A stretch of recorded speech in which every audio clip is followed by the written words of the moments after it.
Ay, ma'am, maganda ka sa gabi. Ano nga paninda mo rito? Tiramisu po. Ano mga flavor ng tiramisu mo?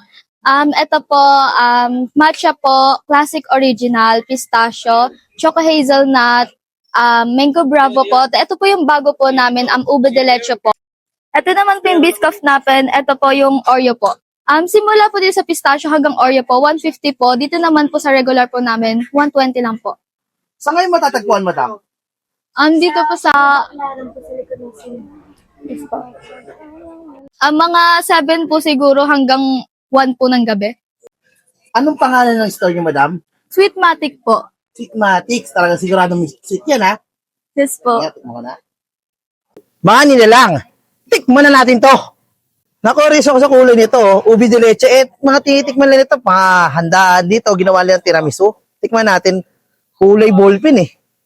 Natin masarap.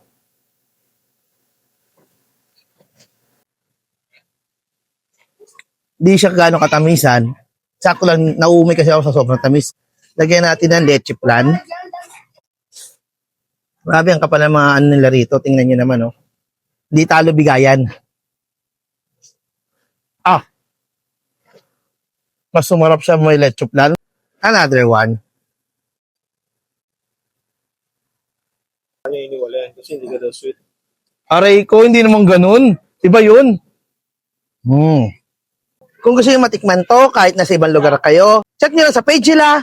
Nandyan lang po sa baba. Nag-ano rin silang mahaba nito. Kaya kayo dyan.